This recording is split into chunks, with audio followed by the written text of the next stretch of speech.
Good morning, and thank you for joining us this morning at August My Career Story. My Career Story is a collaboration with Metropolitan Community College, Heartland, and Workforce Solutions. My Career Story is a monthly speakers bureau designed to connect emerging students with accomplished professionals who can provide them invaluable insight into career choices and career paths.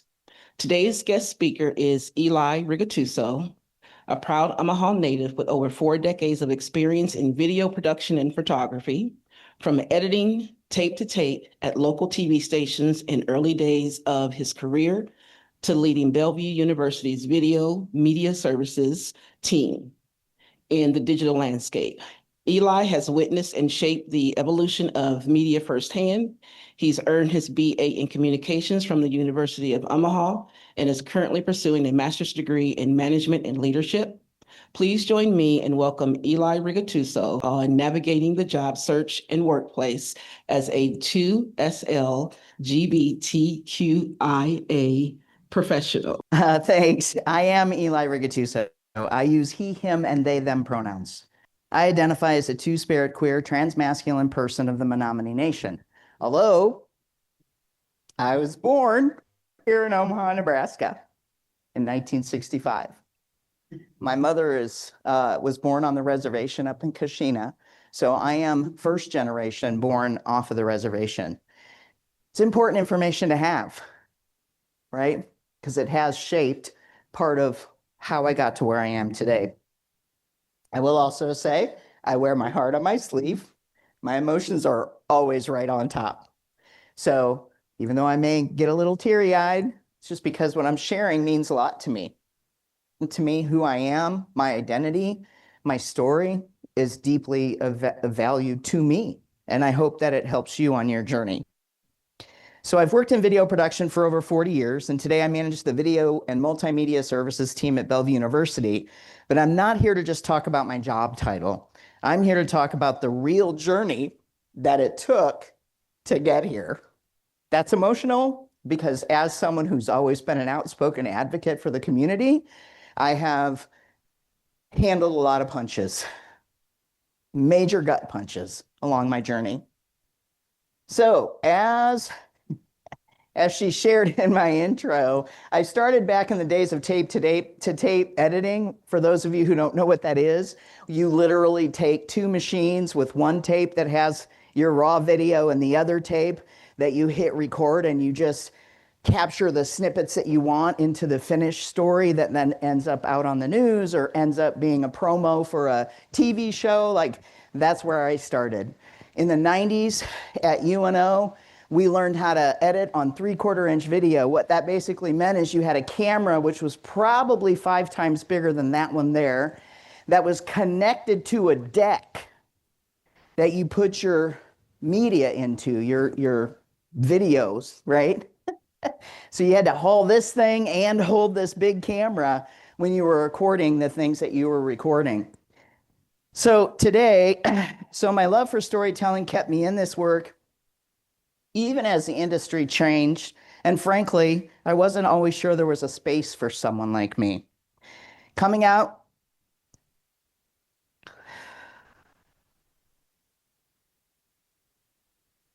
as transgender at Bellevue University was one of the most difficult chapters of my career. There were challenges, silent ones, institutional ones, personal ones. I lost relationships. I had to constantly prove I was worth keeping around, but I stayed.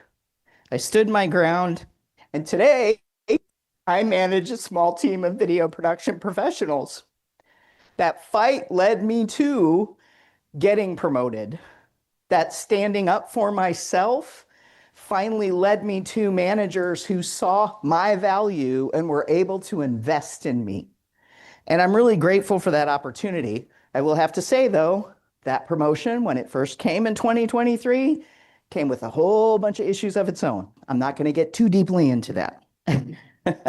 I pushed through. I did the internal work to know my worth, although I did have a few allies who saw my value. The me you see today is markedly different than the me that started working at Bellevue University. So that photo on the left was taken in 2015, but that was pretty much how I looked in 2012 when I was hired at Bellevue.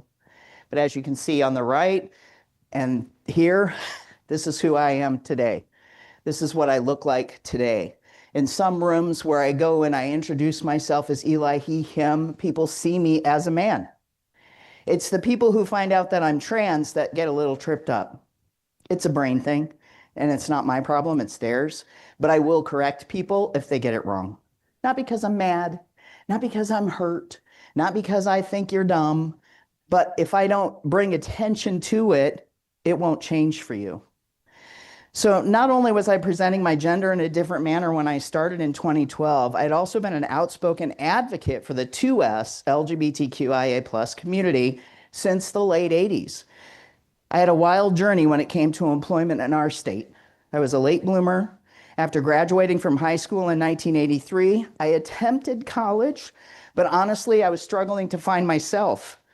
I spent about a year studying architecture right here at MCC because my dad worked for the college many years ago and for many years, and I would be able to come here free of charge because of that fact. But I wasn't ready. I was struggling with my identity. This struggle led to my parents kicking me out of my home, basically disowning me. But I don't want to focus on that part of the story. I believe that experience helped shape me into the man you see today because I didn't give up. I was homeless and did a lot of couch surfing and lived in my car for 6 months, but I made it made me even more determined to be successful. I created a chosen family of people who accepted me for me, and I finally got myself straightened out enough to give college another try. That happened in 1990 when I applied to school at UNO and was accepted. The next 5 years, although challenging, led me to a deeper commitment to achieving my goals. I waited tables to put myself through college. I graduated from UNO with a BA in communications in 1995. There's an interesting story there, and I won't get stuck on that either, but I really didn't graduate in 1995. I had a paper I still needed to write. They gave me an empty folder and said, once you turn this paper in and you get that graded, you're going to be good to go. I didn't get my official degree until 2014. But you know what happened in that time span? The number of credits that you needed to actually graduate from UNO shifted, and that was less. So when I called the university and said, how do I get my degree? They were like, oh, guess what? Congratulations, you've graduated. And they gave me the degree. So I officially graduated in 2014. I graduated in 1995. I was probably about $25,000, $35,000 in loans that I had to pay back. I was offered a job working on the East Coast in a fabulous place called Fire Island. Google it. It was a fun place. It was a summer gig, but I had never traveled without family, so I took the position and spent 4 months in paradise on the gayest island on the East Coast. Once that was over, I was fortunate to have made some connections on the island, and I moved into the city and worked for a former writer for SNL until the company that he was expensing me out to would no longer cover my salary, and he wanted to cut my pay in half, but still wanted me to work full time. Needless to say, I said no thank you, and I came back to Omaha. I took a series of low-paying positions because that was what was available to me doing the kind of work I wanted to do, video production and photography. And everyone will tell you, you need experience for some of the higher paying positions. Kind of felt like a catch-22, really. To get experience, you need to get hired. Because I was working in low-paying positions, I often had multiple jobs at the same time. I feel like the hustle I created helped shape me, who I am for my team as a manager today. I've done everything from waiting tables to working third shift at a macaroni company. I've even done on-air traffic reporting for 2 of the local radio stations. And this was back when you actually went up in a plane a little four-seater Cessna, and you circled the city for a few hours. And from the plane, I would go live on the radio and tell you where not to go because there was traffic or there was a jam or an accident or whatever. It was a 50-50 chance that I was going to hurl. Needless to say, when I was done with that job, I now no longer have any trouble flying. I can get on a big plane, I can get on a little plane, and my stomach is fine. That job did lead me to getting hired at the TV station. I worked at KPTM, Fox 42, and WB, whatever they called it at that time, the Warner Brothers channel. I spent about 5 years there, and then I took a huge leap, started my own video production company, because I did the math. What I was making working at this TV station, I could easily make in half the time working for myself. Things were going well, then 9/11 happened. I was just about to close the biggest deal of my life. I mean, I'm talking like a $50,000 deal to do training videos for a local company. They were going to hire me to do the whole shebang. It was going to be a year-long thing. But those planes hit the two towers in New York City, and everything in my life came to a halt. The world stopped. The company that was going to hire me decided they couldn't do the job. They didn't know how things were going to pan out after the planes hit the towers. At first, I was afraid. But then a friend told me about a job at the local phone company. It was a sales job, paid well, and honestly, I needed the cash, so I applied to become a small business sales rep. Honestly, I don't think I would get hired. I didn't think I would get hired because my job history seemed to be all over the place. But as fate would have it, one of the people I met while working at the remembered how hard I worked, and she gave me a shot. I spent 5 years there working my way up in the ranks, and then I left in 2006 due to some changes in leadership, which had me suddenly reporting to a person who had zero respect for anyone, and I decided enough was enough. I will have to say, in that 5-year journey with the local phone company, there were a lot of times I had applied to be a coach. That's what they called the managers on the sales floor. Numerous times, like 5, in about a year and a half. Every time a coaching position came open, I applied. I didn't get it. Someone pulled me aside and said something interesting to me. His name is Keith. May he rest in peace. He is no longer living. But he said to me, you know, if you were a man, they would have given you this job the first time you applied. See, I was still presenting as someone else. But I thought it was kind of interesting because I'm like, why is that? And he said, because you act an awful lot like a guy. And they don't think that your team will be happy with a manager like you, or as they called it, a coach like me. He said, it also doesn't help that you're an outspoken advocate for the community. Needless to say, when the time came for me to leave, it was an easy decision. But I shouldn't always have to leave a place, right? Should be able to come in and be my full, authentic, and complete and whole self and be respected. Like, I don't lead with my being a trans person when I go to work every day. I lead with what's on the job board. What projects do we need to get completed today? How much time do we have left on those projects? Where are you at with this one? What events do we have lined up for the day, right? It's not like who I'm with. It's not my partner. It's not about my identity. It's about what is needed to be done.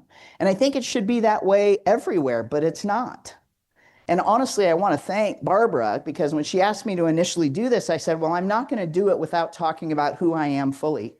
And she said, well, thank goodness, because that's not why I'm asking you to do it.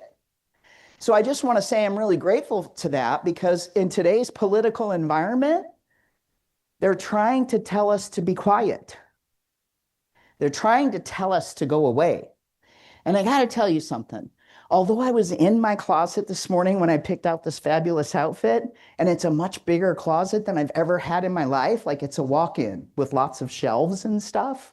Like sometimes I just stand in there in awe of how I got here. I don't want to be in the closet anymore. And I'm not going to go quietly. I will go kicking and scratching and screaming. And I will say, you know, Omaha is a tough place in Nebraska because Nebraska, we lack statewide protections for LGBTQ plus employees. There isn't anywhere other than Omaha. See, that's the good thing. So awareness and intentionality are key when you're out job hunting. Although in Omaha, this is on their webpage. You can go see it today. There was actually laws passed and stuff passed here in Omaha that we do still protect based on sexual orientation and gender identity. And as an employee, no matter where you work, if that business is in Omaha, Nebraska, and you feel as though they're discriminating against you because of that fact, one of those two, or even age, sex, disability, family status, any of those things, you can go to the office of the HR&R, Human Rights and Relations, and file your complaint with them. So know that when you're going out on your job search. In Omaha, you actually do have some protections. So we do have to be extra aware of the environments that we walk into and even more intentional about the ones that we stay in. An important note, like I said, Omaha does have employment discrimination protections. So I would recommend that you do your homework. These companies are doing their homework on you. You got to fill out an application and then you got to send in a resume, and your resume has everything your application asks for, but you got to repeat it anyway. It doesn't matter. They still want it, right? They're calling your references. They're checking you out. So I think that it's important that you check them out too, because not every company that slaps a rainbow on their logo in June is a safe or inclusive space. You need to look deeper. Do online research. It might lead you to discover things like, what do their benefits cover? Do they extend coverage for transgender, gender-affirming care? If they don't provide those protections for a person who is in your community, you don't have to be trans to want those types of protections. If they don't offer those types of protections, do you really want to work there? And I will say, it's pennies on the dollar to extend that protection. Pennies on the dollar. A lot of people don't realize that. Insurance companies actually offer some of the care. It's your employer that extends the care to you. So don't let them tell you that the company doesn't offer it, unless they really don't, because they might not. But you could check. Do they support trans care, health care? Do they have gender neutral bathrooms? That could be a sign to you that, hey, this is really a progressive, safe place to work. And none of those things are bad things. It's she. Are there employee resource groups? You can find those on LinkedIn. You can go find out whether or not they have someone who actually is in charge of their ERGs. Use LinkedIn, Glassdoor, even social media to see how current and former employees are talking about the culture, right? Because there are people who've had bad experiences and left places. I'm one of them, right? People who ask me, should I work for the phone company? Back when I left, I was like, oh, hell no, not if you're LGBTQ plus, because they don't care about us and they won't promote you. So it's important to know about these things. So doing your research, you do absolutely have the right to do that. Rainbow washing, AKA pink washing, is real. Some companies will use LGBTQ plus symbols and imagery in their branding and marketing, particularly during Pride Month, to appear supportive. If the company you are interested in isn't doing the work of addressing systemic issues or supporting the community's rights and inclusion, do you really want to work for them? So you're allowed to ask questions in the interview. In fact, you should. Here are a few that I would recommend that you ask if you're going. Now, again, I would switch this DEI commitments out. You could say diversity and inclusion, or just inclusion. What kind of efforts do you make to support people who are unique or different? There is wording. And if they look at you like a deer in the headlights and don't know what you're talking about, you might not want to go work for them. What are you doing beyond Pride Month? I see that you had Pride logo, you're a Pride logo out in June. How do you back that up all year long? It's easy to ask those questions. Do you have pronoun practices or inclusive policies in place? Some of those companies will actually post their non-discrimination policies. Those are easy to find. Those are usually public. How do you handle incidents of discrimination or bias? All get great questions to ask. Some additional interviewing tips. Bring your full self. You actually get to control your narrative.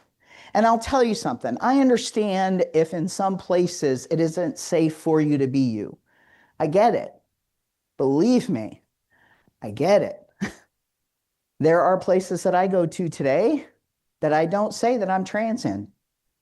Not because I'm hiding, but because I have to protect me.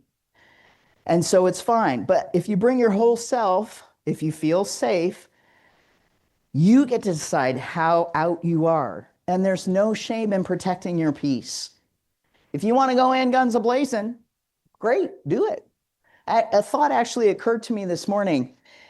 If you wanted to go out and practice job hunting, right, as a student, I'd say go ahead, go out there and look for low-hanging fruit. You get practice applying, you get practice maybe countering an offer, saying, no, I won't work for $25,000 a year, but I'll work for $35,000. And then when they say no, thank you, you say, okay, well, appreciate the time. Because there's no stakes there, right? You're doing it to get the practice. Most people don't do that. They don't go out and practice applying for jobs. But you can do that.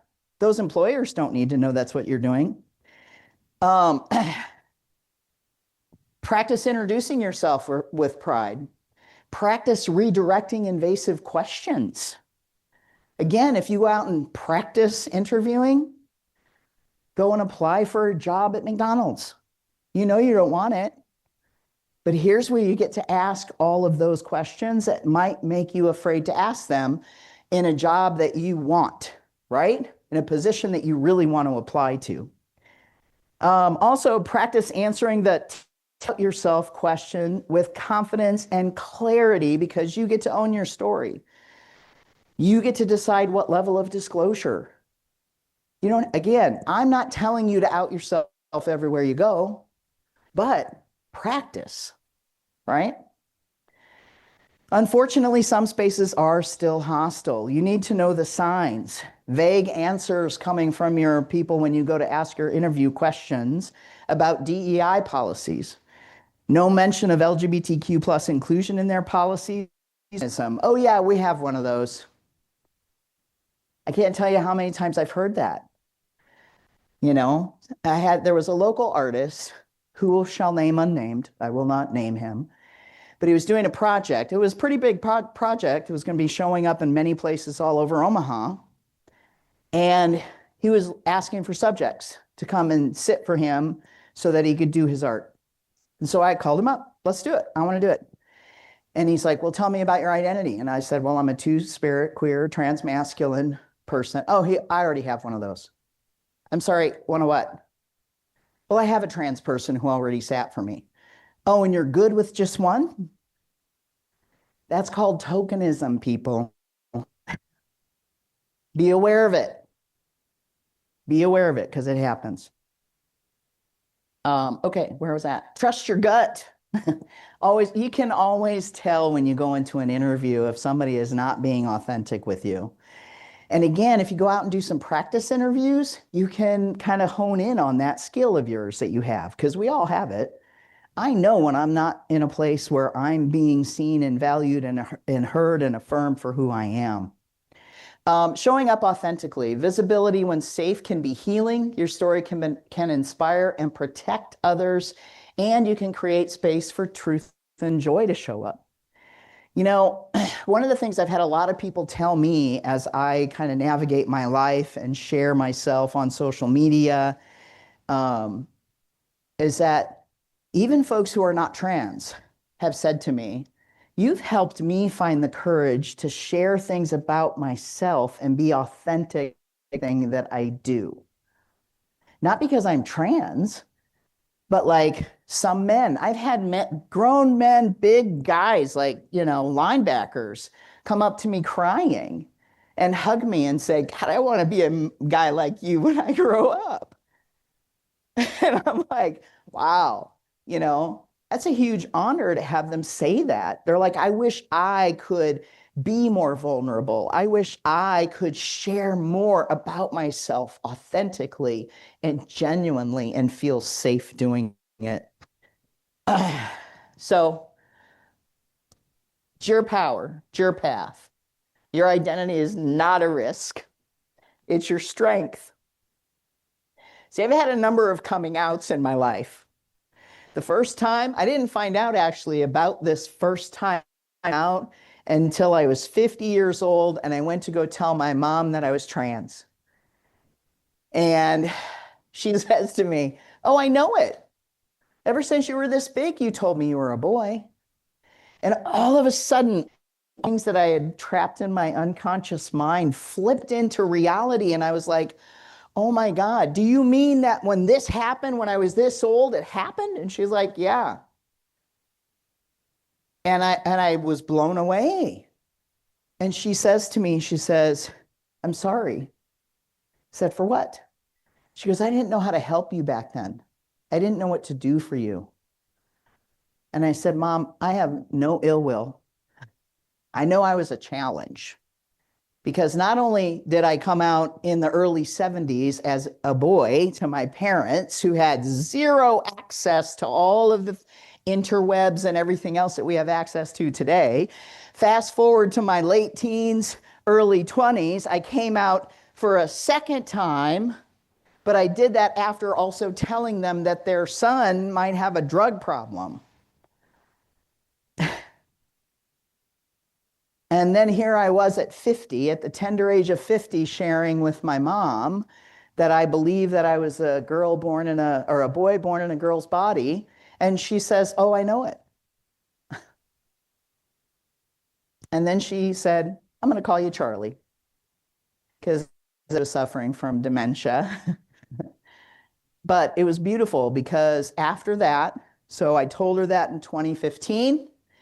And up until 2020, when she died, when she saw me, man, she couldn't always articulate it, but she would use references, like times when she would remember me, she would say, oh, my son is here, my son is here.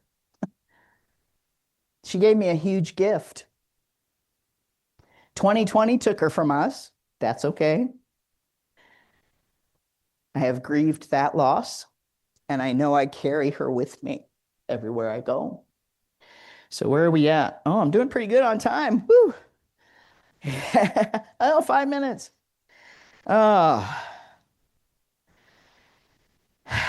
So when I was talking about authenticity, one of the most healing moments for me has been not just for me, but showing up for others, whether it was working on the transgender inclusion video series with the ACLU, which you can actually find those videos out on their YouTube channel, or creating Regalia now with Healing Ribbons, an organization that allowed Two-Spirit people to take part in a cohort where we learn how to make ribbon shirts, where we learn how to make other regalia, and we'll be having a fashion show in November.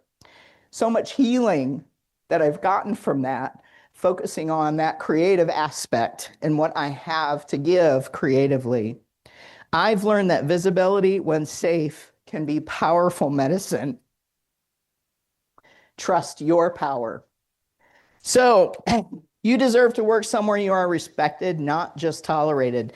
Don't let anyone tell you your queerness, your transness, your two-spirit identity is a liability, because it is a power.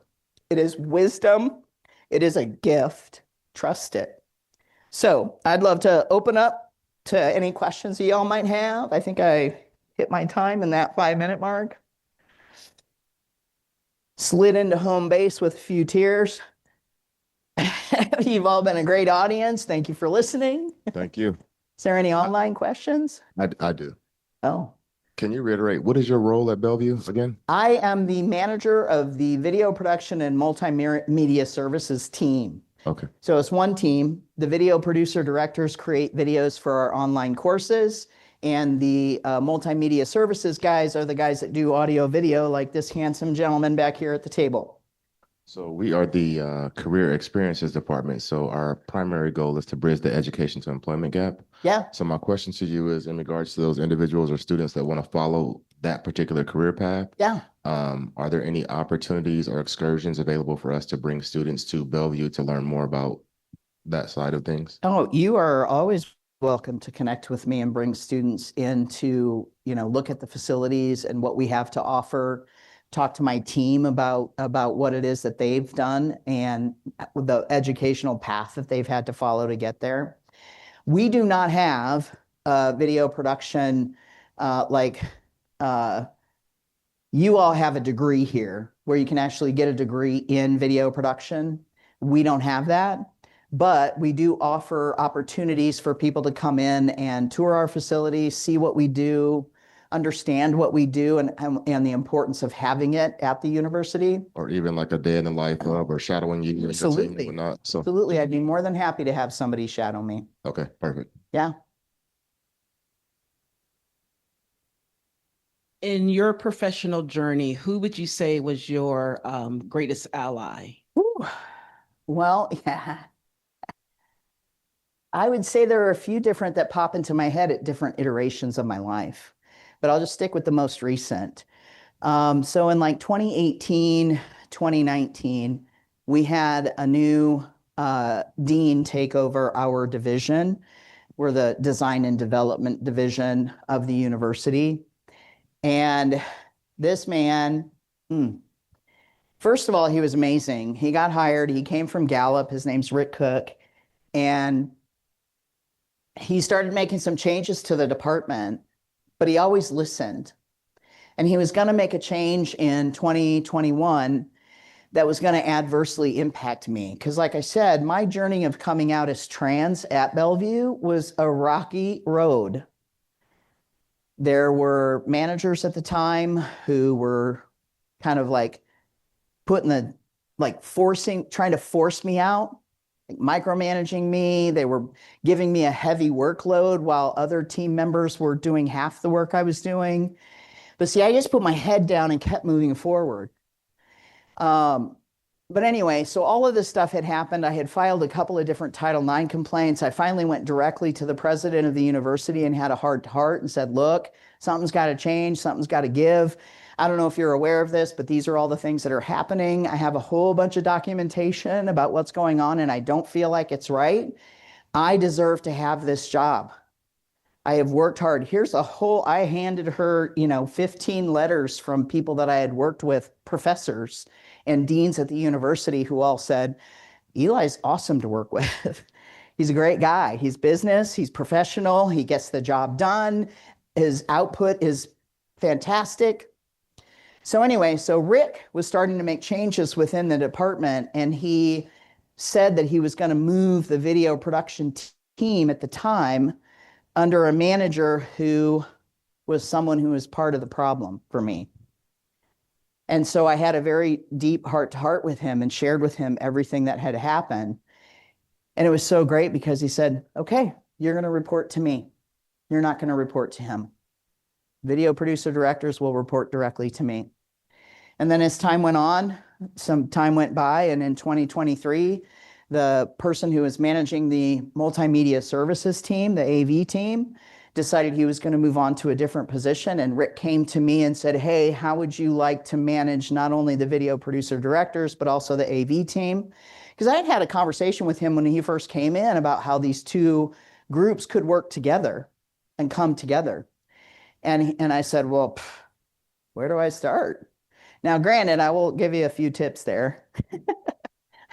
I didn't negotiate very well, so I did not get a raise. I took on 3 more direct reports. They were kind of all over the map. They were not happy that I was given that position, and boy, did it show. They were pushing against everything that we were trying to do. But I had his support. I had my manager's support. Everything I did, I ran through him. And he was like, no, you're right. This is you're right.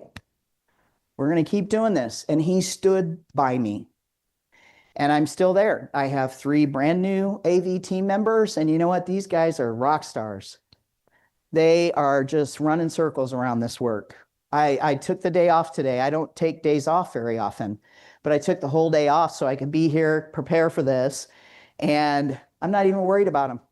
I know that they're doing what they're supposed to be doing, and they're doing it well.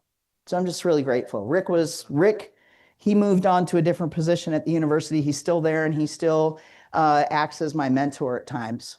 So find yourself a mentor. If I can give you any more. Yeah. Thank you for sharing that. I want to take the opportunity to see if there's any questions online. We have quite a few people online, not questions rolling in yet, but just some, comments. One indicating, thank you for your inspirational story. I'd absolutely like to echo that sentiment as well. One of the things I wanted to ask you though is, as we have young professionals that we're working with, that balance between work and life is sometimes hard, and work gets really stressful. Do you have any advice for individuals as that stress is coming to kind of keep things in balance? And I think you might, because I saw the Brene Brown quote up there. So you might be into the self-help stuff. So any advice would be helpful.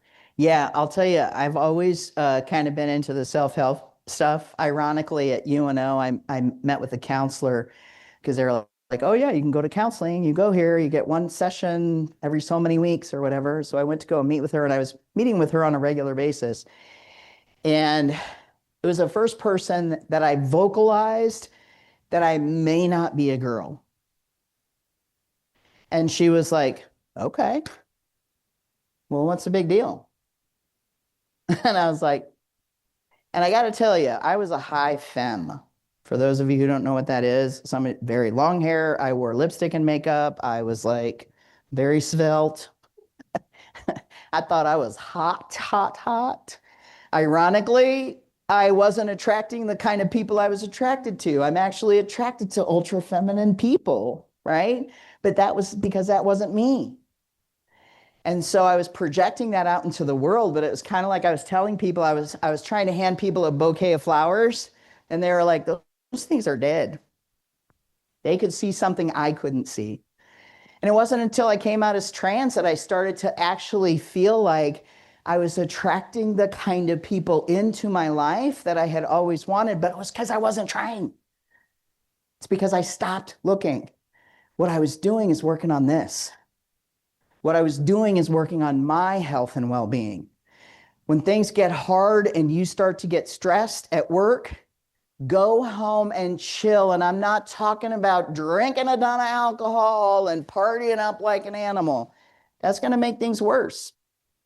Get a therapist.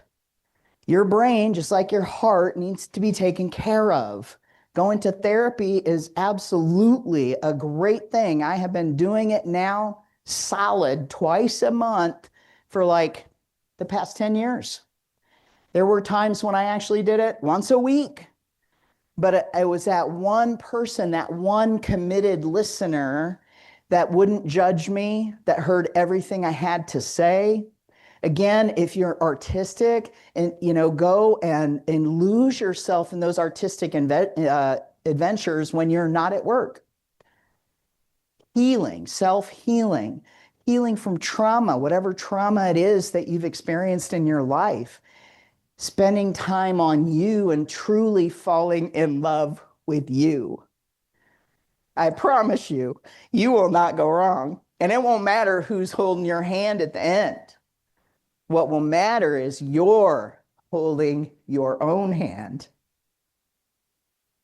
That's a great answer. Thank you. One more question. What would you say is unique about Omaha, especially for someone starting their career again? Kind of what opportunities are here in Omaha as far as career growth that you're seeing that may be unique to this area of the country? One of the things that I've always felt is true about Omaha is, our unemployment rates are low. There's a lot of jobs out there.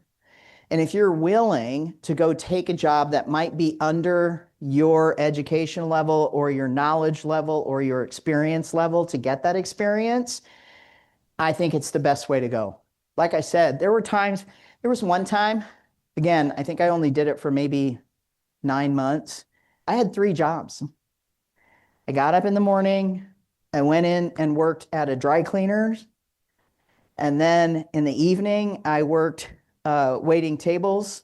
And then overnights, like I would go home and sleep, and then I would go and wait tables, and then I would go home and sleep, and then I would get up and go and work at the macaroni factory so that I could pay my bills because I was living on my own. And I had to take care of me. I really wish that how I feel today is how I felt back then, or, like I have the knowledge that I have today, because I felt really lonely back then. But it was because I didn't love me. I couldn't stand to be around myself, but everywhere I went, there I was. I didn't realize how much I needed to heal some of this internal, like you have to go, it's an inside job, is what they say. And it is, but Omaha is a great place to dip your toe into different things. I have one of the guys on my team recently said that he's like, I got to go find a job. I think I'm going to go work in a restaurant. And I was like, all right, well, what does that look like? And he goes, well, I think I'm going to do dishes at the restaurant.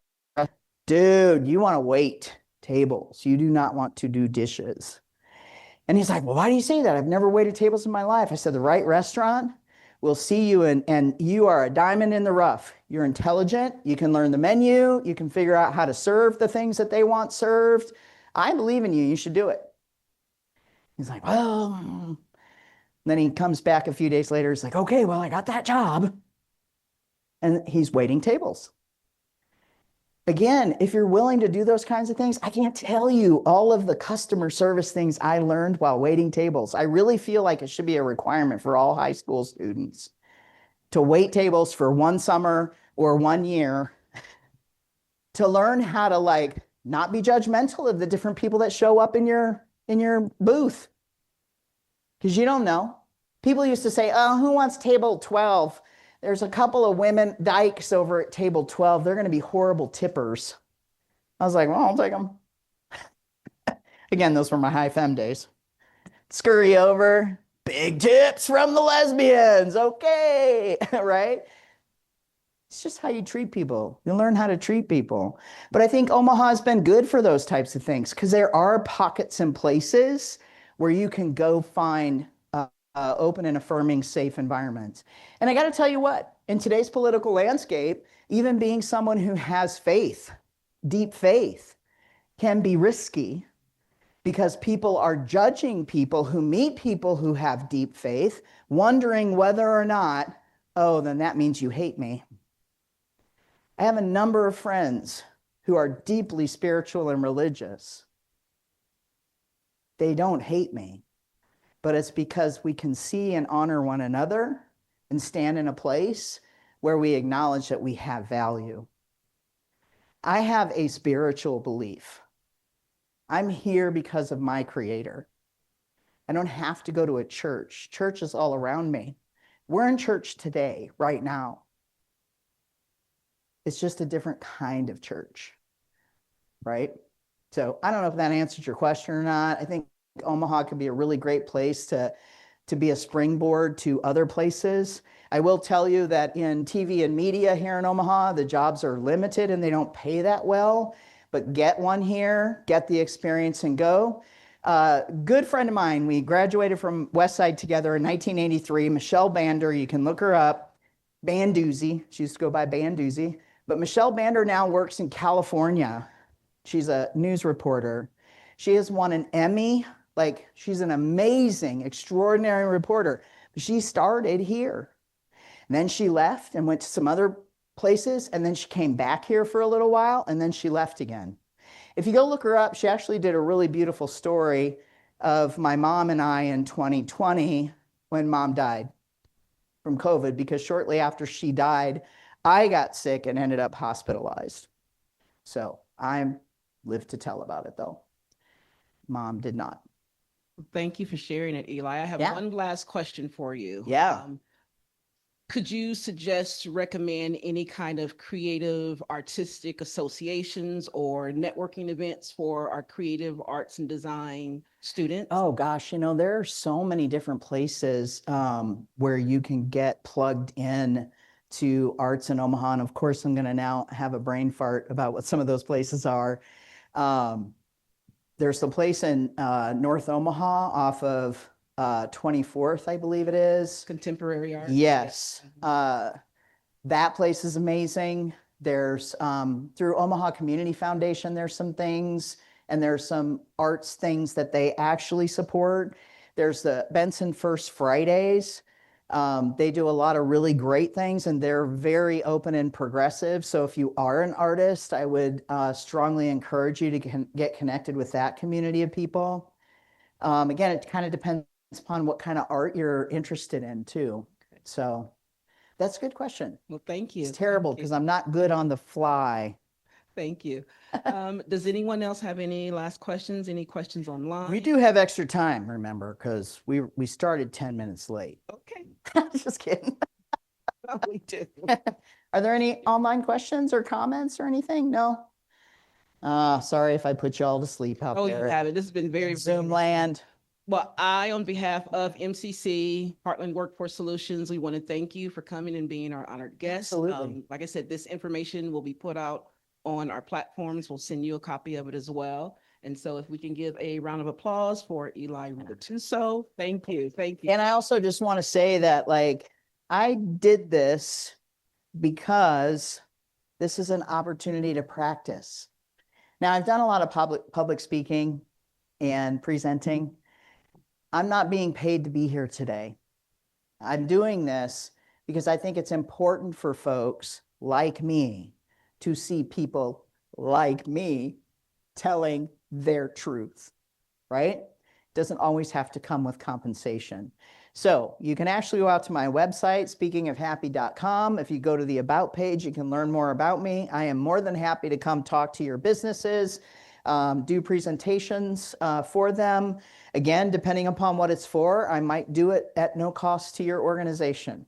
So thank you. And thanks again, Barbara.